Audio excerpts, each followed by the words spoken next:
26th of August 2020, a new indie psychological horror visual novel was released to Steam. Milk Inside a Bag of Milk Inside a Bag of Milk. I, however, wouldn't discover this game until over an entire year after its initial release. On sale at the time, it quickly caught my attention with its cover art, those piercing pixelated eyes and its two-tone color scheme. And upon reaching the page, the overwhelmingly positive reviews combined with its strangely short campaign at roughly a little over 20 minutes confused me as to how such a short game managed to captivate the minds of so many reviewers. It's pretty average. I swear to God. But although those who played the game seemed to be captivated, unfortunately, attention from the wider population of players seems scarce. And with a lack of attention comes less eyes exploring its mysteries and piecing together its story. So, today, let's explore this series and hopefully get a better idea of what exactly is going on. Anyways, without further ado, sit back, relax, and enjoy the video.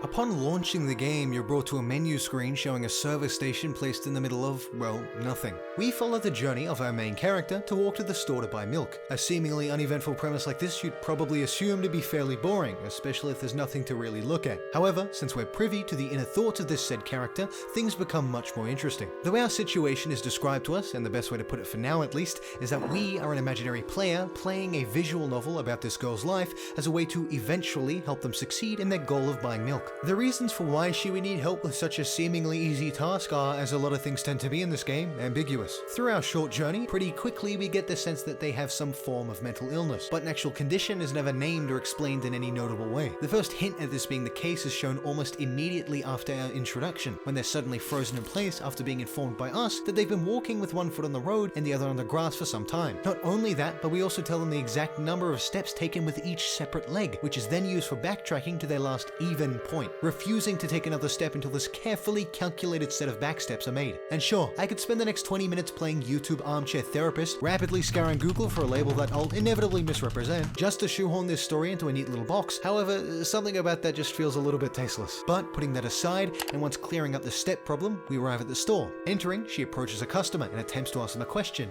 and in response,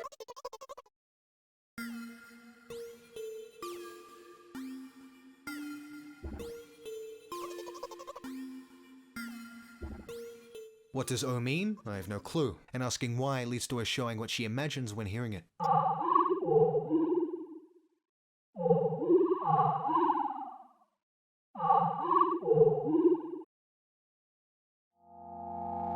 And let me just say, for what's effectively a pixelated PNG circle jump scare, the tension this scene is able to build and uneasy feeling it leaves you with is shocking for its simplicity. I think I genuinely jumped the first time playing this through. So once getting caught in the same two lines of dialogue, we find that repeating the letter back to the customer causes the loop to break, as well as them to crawl away. But on second thought, we question if that actually happened, insinuating that she can hallucinate. Regardless, we move towards one of the store's aisles and search for the milk. Finding it, we're given two very distinctly different options, as is generally the case with almost every time our input is needed. Some dialogue can imply that we, as the player, know information that we haven't previously played through or been told about. It's almost like the game is giving off this facade of control when, in reality, your only options are between a handful of cryptic responses to an already cryptic statement. Picking up the milk, she, for the second time, gets stuck into this verbal loop which we snap them out of, to then inform them of the rapidly approaching closing time in 15 minutes, which seems like plenty of time to check out, but factoring in all the trouble we've had just getting to the milk, who knows? And it's here that we're unfortunately exposed to another one of her symptoms: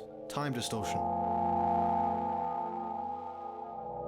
The person and the reception is as equally warped and distorted as the last, but this time we're actually able to comprehend what they're saying, yet still doing so with exceedingly bizarre wording. Handing our long sought after milk to the cashier, they seem unpleased and ask for more, which, to no one's surprise, flusters our character, leading to, from what sounds like pure desperation, them blurting out that if she doesn't get milk, Mum will throw her out the window. From this out of nowhere statement, we're given three drastically different options: they hate you, you are pathetic, or pay for milk. As much as I'd like to see what would happen with the first two, I'll hold my temptation for later. When the cashier finishes examining the paper note, we're told that about 2 days have passed before he nodded satisfactorily. Now, call me crazy, but after she probably hallucinated that one dude crawling away, I'd say it's a fair guess that we weren't actually standing still for 2 days straight waiting for a response. But instead, the intensity of her current mood is affecting her ability to literally gauge time. Now, there is a possibility that since the game was originally written in Russian, the English translation just happens to be a little bit awkward with moments of exaggeration. However, information told to us in part from the second game suggests otherwise. But that's for later.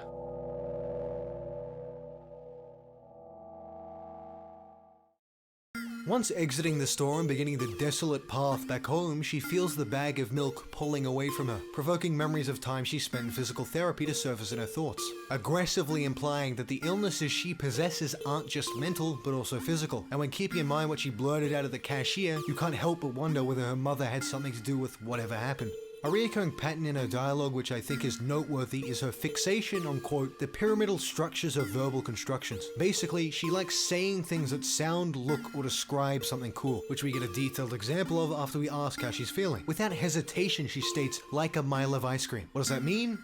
Bear with me. Basically, the ratio of milk to water in the combined total volume taken up by her and the bag she carries is roughly 30-1. What else has milk and water? Ice cream. So from the store to the gas station represents a stick, while everything from the gas station to her home represents the ice cream attached to it. Because, as she puts it, her body will be in every part of this way. I'm gonna be honest, the thought process behind imagining yourself as a really watered down ice cream makes almost no sense. But I don't think understanding it is the point. Rather, the whole explanation builds our perception of how she thinks or rationalizes this strange world we've been thrown into, while maintaining this mysterious cloak masking her troubled past. Once again continuing, for whatever reason, she begins counting each meter she travels, and to increase her concentration, obviously she closes her eyes while doing so. Although this might help with the counting, it definitely isn't the safest decision to make while walking along a dark street at night. Warning her to move just in the nick of time, she slides out of the way as a giant sprinting bear passes her by. Yelling out in anger, the bear responds with its increasingly distant pair of mocking red eyes staring back, except it wasn't a bear. We inform her that what she saw as a large bear with mocking red eyes was, in reality, a truck that was mere seconds away from crashing into her. Scolding her about the dangers of what just unfolded, we have a conversation that, in retrospect, is just plain eerie. Come on, are you saying someone would seriously want to kill an innocent girl carrying a bag of milk? And we respond, the world is cruel and dangerous. And replying, she simply says, I'm not in the world you're talking about. The way this game was set up right from the start was very fourth wall breaking, but when coming to this part, it's taken one step further. Sitting down on a bench looking into the sky, she addresses us directly, asking if she can talk to the player. She begins her monologue, stating, I understand I'm going crazy, drugs are working less and less effectively, so ultimately things will happen painlessly, I hope. Asking if we understand, we do, and she continues, suggesting that we must think she is unexemplary compared to other visual novel protagonists, and furthermore laments over her regrets with not playing more visual novels in her past, since now her inability to distinguish the letters from words makes it exceedingly difficult to play games like that. This difficulty she has seems to tie in with the most prominent part of the game and the thing that attracted me to it initially: weird, unsettling visuals. Ever since a certain unidentified event, she can only see in shades of red, eventually even forgetting all other colors. Talking about the people from the store, or monsters as she calls them, honestly, who can blame her? They look like some shit I see overdosing on Benadryl. She believes that they try to scare her, but in reality, they're the ones truly afraid, whatever that means. This is where the story takes an even bigger turn. Requesting that we promise not to ask what happened to her, we can only continue by replying with something other than yes. We're promptly taken to this still, a distorted mess of red. Taking a guess at what it is, we're then told that this mess we see on our screen is actually her father, or as she puts it, pieces of him. With troubled family life, she still never imagined this would happen. In general, he threw himself out the window and died. And after this, there was a long gap in her memory. Her dad's death, the physical therapy, the apparent life-threatening condition she has, and traumatic mental scarring. It all seems to lead back to this incident. However, things seem to be improving. After many attempts to get to the store, she was finally able to complete her task, partially due to the new medicine she's on, but our help seemed to be the main catalyst to her success. As she continues talking, it feels like we're finally going to get some details on what actually happened, but then...